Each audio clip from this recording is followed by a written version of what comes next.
Zhong, who joined us to talk about LeanGap, talking about entrepreneurship for high school students. It starts at that age. Yes, it definitely does. And we're definitely proud of Eddy. We're proud of him for the Blanc Watch also with these different programs. Prior to Eddy, we had Tammy Strickland on here, and we were talking about teen tobacco and alcohol use and the fact that marijuana use among teens continues to increase. But we're going to shift over real quickly because we're going to talk about the 12th man. We're going to talk about last Sunday. That's the Super Bowl of all Super Bowls took place.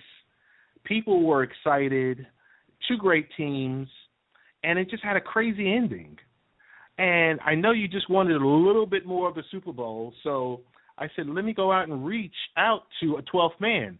Not someone like myself that buys a Seahawks jersey and just, walks around here with a Russell Wilson jersey on. We got a real fan, someone who's here, Trent Henderson, who's going to join us right after this break.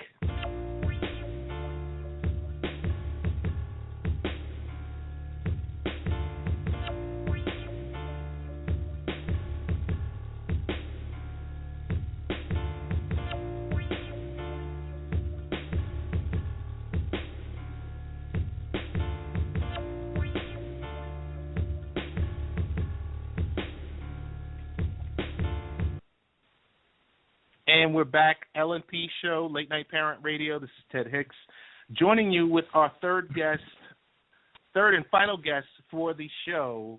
Mr. Trent Henderson is live right now. What's going on, Trent?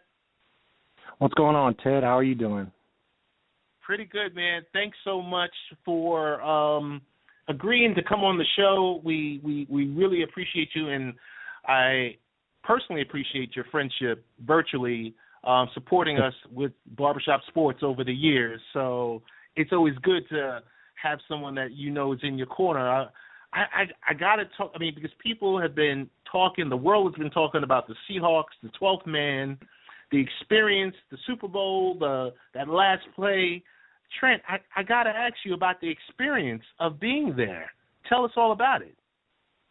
Well, it's really hard to put into words, Ted, for real, because that particular moment at the end of the game was so shocking that you leave not knowing how to explain it, and I think that was kind of the reaction of most of the Seahawks fans and people that I've been in contact with was just a shock.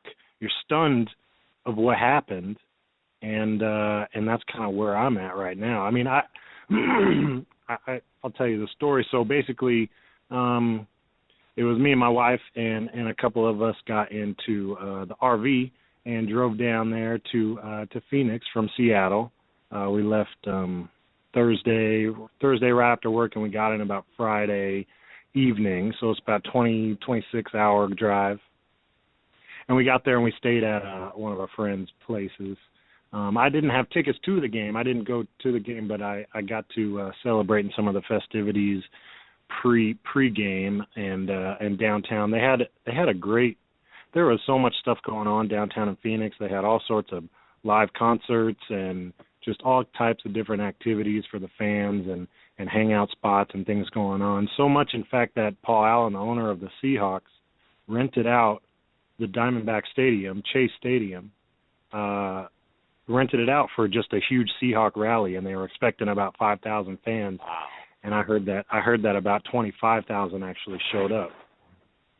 Wow. So we tried to get in there. But the line was so crazy that we weren't able to get in before that ended. But just going into the game, the game was a great game. It was back and forth, and as far as me, I went into the game not being too nervous. I was pretty confident in my team. But almost just as confident as I was last year. It's funny, Ted. We were having the same similar conversation last year on Barbershop Sports, but I had a different, a little bit of a different outcome, But the swagger was still the same. The swagger was still the same, Trent. Yeah. I'll tell you this. Last year, the Super Bowl experience was, New York/New Jersey. So I know about the fan-friendly atmospheres and Midtown being shut down. And it was just great because no one does it like the NFL does. But,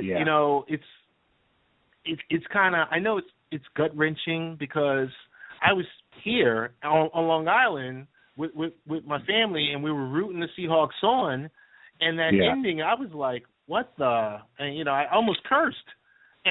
Oh, and there were multiple curse words that came out of my mouth.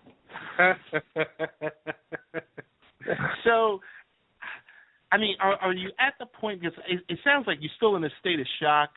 Are you at the point of moving on, or are you still at the point of, as a Seahawks fan, are you at the point of still pointing fingers, Bevel versus Carroll, or, Russell Wilson, the fact that, Marshawn Lynch didn't get the ball? I got to ask you, from a fan's perspective, why didn't that last play go to Marshawn Lynch? Oh, man, that's the million-dollar question, isn't it? Yes. That's the immediate reaction that I had right after I seen Russell Wilson step up to pass this quick slant to the inside. I immediately think, why isn't the ball going to Lynch? Like, I was completely flabbergasted and in shock of that it didn't go to him. And I think that was the immediate reaction of everybody that I've talked to since then. And let's see, it's about day 3 afterwards, so it shifted to Bevel, and of course Pete Carroll came out saying, it was his call, which I don't totally believe, but I know that they had to agree before they were gonna go out there and run the play. But I mean, I'm not a super emotional dude, but it was a pretty tough incident that happened. And I think right now I'm still in shock, but at the same time I'm trying to get my wits about me and move on, and I'm kind of trying to think about it a little bit harder and say, that Packer game, the NFC Championship, I look back in that, and the Seahawks were not supposed to win that game. No, not at all. You know what I mean? We straight up stole that game for real, and so I'm trying to put a Band-Aid over the Super Bowl, saying, maybe it was the football gods that came back and said, you guys were not supposed to win that game last week. You're damn sure not gonna get this one. So I try to kid myself sometimes like that too. I know it's rough. I mean, the closest thing I think I have to that is the Knicks in 1994, and when they were playing the Rockets, and Pat Riley was the coach, and John Starks just kept shooting and kept missing. And you're sitting there, and you're kind of like, what in the world, Pat Riley, what are you thinking about? Pull this guy, yank him. And he's just jacking shots up, Trent. And I'm sitting there, and I'm like, in a room full of friends, and I'm like, what in the world? We just gave away the series. Yep. And yep. It's kind of like that numbing feeling. I mean, I can't really think of anything else where I'm like, oh my God, like what just happened? Like I really don't want to talk to anyone. But along with this, you got to think there's going to be some redemption with next season, because I mean, Trent, they're probably going to be ready to kick everyone in the teeth next season. Oh yeah. I mean, and I think that's the mind of an athlete you have to have, is a short-term memory, like they say. I mean, there's nothing you can do, as much as it hurts. There's nothing you can do about that play that happened. It's time to move on, and you got to prepare for the next season. Get your mind right and start building on next season. Like today, they just announced that they had signed some pre-signs of practice squad dudes, and and I think it's tough for people to hear that already when they're still numb to what happened. Right. It's a business, Trent. It's a $10 billion baby. I mean, the NFL. Yeah. I know. So pretty much what we focus on now is that We have to finish up Russell Wilson's deal, which that's kind of for sure. He's already said that he wants to stay here forever. Right. And then we got to. What was that? Trent, I got to jump in here and say, what does that mean? Does that mean he's going to get? Is it different?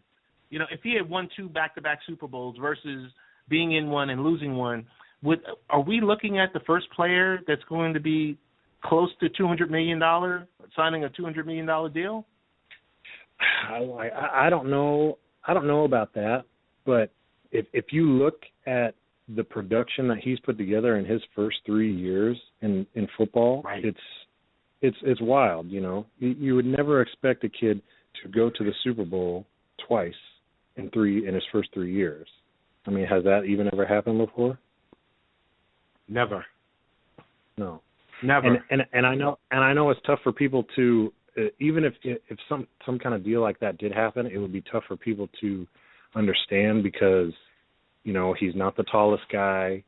He's not the Seahawks offense is not a passing offense, and he doesn't have all the glitz and glamour of a Tom Brady or Aaron Rodgers or things like that. But if you look at his decision making and the type of inspiration and dedication that he has to perfecting his craft, and also the great person that he is off the field and all the things that he does around the community and things like that, it doesn't seem too hard to invest your money into a guy like that. Of course. Well, like I said, I know there's that numbing feeling right now, and I can feel it on this phone virtually, and I'm like, man, I'm feeling for you, brother, feeling for you, because I tell you this much: when they win it next year, I'm definitely going to be on the phone calling you to say, you see, and we'll talk about what a difference a year makes. Yeah, but, absolutely. Other than that, I know you bleed the Seahawks. If you could just tell our friends, tell our listeners, or some of our fans how to get in contact with you, because when I think of Seahawks, I think of Trent. So, that's social media. What's the best way through social media to get in contact with you? Well, just my Twitter. I'm not like it's kind of funny because I'm just a normal dude. I'm not like a celebrity or have stuff going on like other folks do. But I got my Twitter is Trent Hendu 24, TRENTHENDU 24 on Twitter. And Trent, the best thing about this show is we sit and we talk and we interview people that are just like us, regular people, not the super duper stars. I leave that for Hezzy, but we interview regular people that are making a difference. I'm going to say it's going to be a better year. Next year, we're going to give you a round of applause.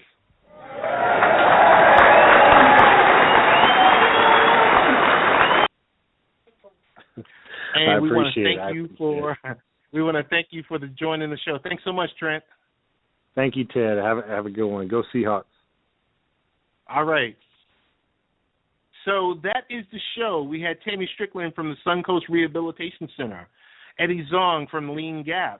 We had our brother Trent Henderson, Seahawk fan and 12th man. Not one of these fakesters, not one of these wanksters.